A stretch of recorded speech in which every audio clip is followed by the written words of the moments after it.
सर्वोच्च न्यायालय अनुसूचित जाति एससी अनुसूचित जनजाति एसटी आरक्षण विरोधी राय प्रतिवाद अगस्ट 21 भारत बंद आह्वान परिप्रेक्षी सांबादिक सम्मेलन।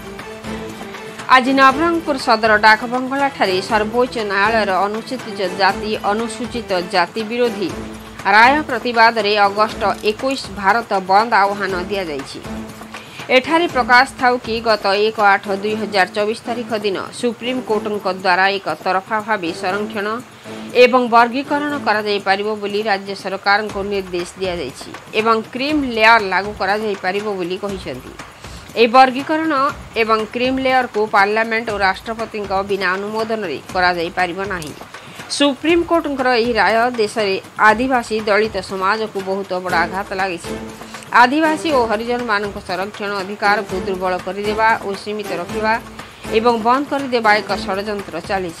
परिप्रेक्षी आसंता 21 तारिख दिन चामुरियागुड़ा ठारू आरंभ कर जिलापाल कार्यालय पर्यंत एक विशाल शोभायात्रार आयोजन कर सही दिन भारत बंद परिप्रेक्षी नवरंगपुर जिलार समस्त सरकारी कार्यालय विद्यालय सह चक अख सकाळ 6 घंटा ठारू संध्या 6 घंटा यही 12 घंटिया बंद को सफल करने को मिलित मंच तरफ जनसाधारण को अनुरोध कर सांबादिक सम्मेलन रे मिलित मंचर विभिन्न पदाधिकारी उपस्थित थिले। विभिन्न पदाधिकारी मध्य भगवान बैरागी जिला सभापति अखिल भारतीय एससी एसटी परिसंघ गोपीनाथ माझी जिला सभापति जिला जनजाति सुरक्षा मंच ललित मोहन नायक जिला दलित जाति विकास परिषद वरिष्ठ उपदेष्टा अर्जुन भत्रा उपसभापति दक्षिण ओडिशा आदिवासी महासंघ जगन्नाथ बागे उपसभापति जिला दलित जाति विकास परिषद नुआखाऊ भत्रा जिला सभापति ओडिशा आदिवासी अधिकार मंच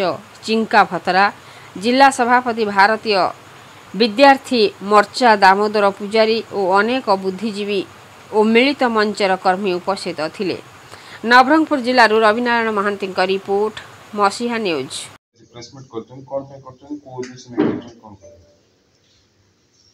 मो ना हूँ भगवान बैरागी अखिल भारतीय एसटीएससी परिसंघ नवरंगपुर जिला सभापति। आज नवरंगपुर सदर ठारे नवरंगपुर जिला एसटीएससी संगठन मिलित मंच तरफ नवरंगपुर समस्त मीडिया बंधु मानक नमस्कार एवं जुहार एवं निमंत्रण जनाऊँ।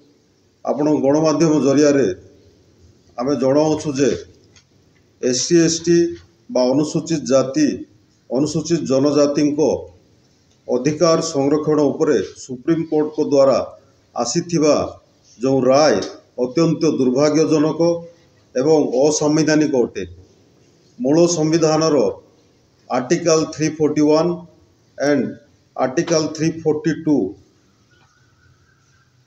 एसटी रिजर्वेशन प्रावधान को विरुद्धाचरण करुच्ची।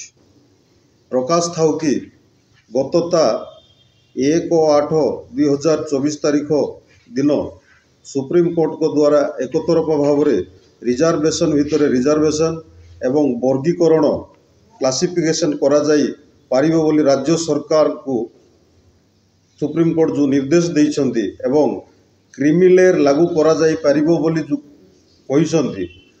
किंतु मने रखंतु एसटी एससी संरक्षण उपरे वर्गीकरण एवं क्रिमिलेयर को केवल पार्लियामेंट एवं राष्ट्रपति को बिना अनुमोदन करा जाई पारिबो नाही।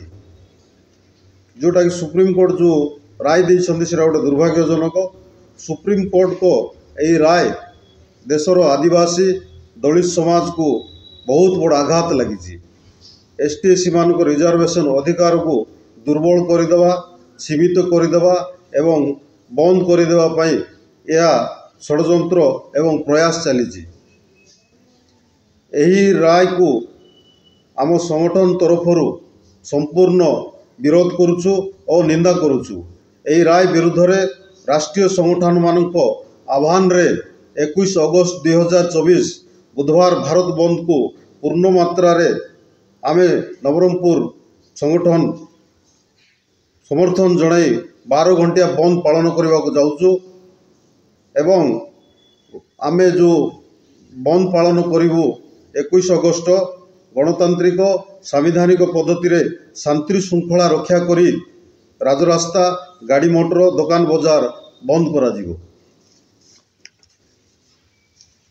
वर्तमान समय रे एसटी एससी वर्ग पई संविधान रे थिबा संरक्षण अधिकार को खत्म करने गोटे षड्यंत्र प्रयास चली। संविधान जनक जी बाबा साहेब आंबेडकर एसटी एससी वर्ग पई देथिबा रिजर्वेशन व्यवस्था को बंद करने यहाँ योजना चलती।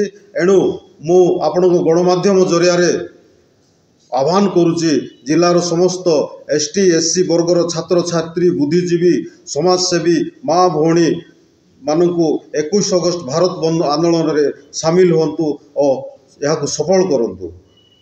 और आउ गोटे विषय आपण मानक गणमाध्यम जरिया नवरंगपुर जिला प्रशासन पुलिस प्रशासन को आमर संगठन तरफ निवेदन आमको सहयोग करिवे। धन्यवाद। जय भीम जय भारत। मीडिया बंधु प्रिंट मीडिया इलेक्ट्रिक मीडिया समस्त को अधिकार अभिनंदन करी आम धन्यवाद ज्ञापन कर वर्षा समय आसिक आम पाखे समय देते तेणुक आम आप विशेष आभारी। बंधुगण देखु भारत हूँ गोटे धर्मनिरपेक्ष राष्ट्र। ये राष्ट्र रे जाति धर्म वर्ण निर्विशेष समस्ते बसवास कर आभान काल भारत गोटे देश। ए देश रे प्रत्येक धर्म लोक प्रत्येक जाति लोक प्रत्येक संगठन लोक प्रत्येक समाज लोक एकत्रित भाव में भारत को देखी रही तेणुक जो सुप्रीम कोर्ट गत 1/8/2024 तारीख दिन जो राय देते एससी एसटी सेटा नहीं कि एससी एसटी मान को signal of divided for SC ST आम फिल करूँ जोटा कि आम भावुँ एससी एसटी मान को विभाजन करके कि जो रिजर्वेशन को खत्म करने एटा गोटे षड्यंत्र चलती। It is a purely consequence of through Supreme Court side. We are 100% sure. So मु कहबा चाहे जे ये जो राय को नहीं कि गोटे राय तैयारी करा जाउची ताहले राज्य पई विधानसभा अछि आउ हमर देश पई पार्लियामेंट अछि पुण्य मनोभाव थिबो सेति पई एसएसटी मान को एबडा विभाजन करिके तांकर जो रिजर्वेशन जोटा अछि संविधान रे जोटा लिखित अछि और संविधान को पालन करि आछंती सेटा को खंडन करके एसएसटी मान को ऊपर ये जो राय को से देइछंती एवं एसएसटी मान जो रिजर्वेशन को संपूर्ण भाव खत्म करिया पाई एटा गोटे षड्यंत्र करछंती। तेणु मु अनुरोध करबी मोर मीडिया बंधु मान को इलेक्ट्रिक मीडिया प्रिंट मीडिया आउ जनसाधारण जी जी पार्टी ताहले आपनकर लेखनी मुनरे आपनकर भाषा रे ये हमर जो वार्ता नवरंगपुर जिले में आम एससी एसटी संघ तरफ जो आज जो आम सामाजिक सम्मेलन करा जाउची ये सम्मेलन वार्ता सारा भारत वर्ष में जाऊ और आपण मान को विनीत अनुरोध जे आपण माने गोटे न्यायर प्रतीक बोले अत्युक्त हम ना सांबादिक बंधु मान को जोटा कि लुकायित प्रतिभा को मिचर सत्यर सामना करिवार मुहूर्त को आपण माने अपेक्षा कर रही से मुहूर्त से पहुंचिकी लोकों को पाखरे सामना को आनती एवं न्याय समस्त को देती। तेणु मु अनुरोध करुच्ची मो नवरंगपुर जिला संगठन तरफ ये जो सुप्रीम कोर्ट राय देछि ये राय समस्ते भारत वर्षर एससी एसटी प्रति समस्त प्रति गोटे अन्याय होती समस्ते विरोध कर राय को जब सुप्रीम कोर्ट कौन प्रकार प्रत्याहार कर न निए तार निश्चित भाव में भारत वर्ष आगामी दिन में एससी एसटी जो पदक्षेप ने सुप्रीम कोर्ट कौन भारत वर्ष में गोटे सुप्रीम कोर्ट नहीं 100,000 सुप्रीम कोर्ट से ठिया कौन प्रकार ये आदिवासी तथा एससी एसटी मानकर जो प्रभाव पड़ो शक्ति प्रदर्शन करावे से अटकाई पारे नहीं एवं संभाली पारे नहीं असंभाल हो जाए। तेणुक आसंता आमर 21 तारीख दिन आम नवरंगपुर जिले में आम संघ तरफ समस्त को अनुरोध करा नवरंगपुर जिलावासी को जाति धर्म वर्ण निर्विशेष समस्ते ये जो एससी एसटी मानकर दुर्भाग्य राय को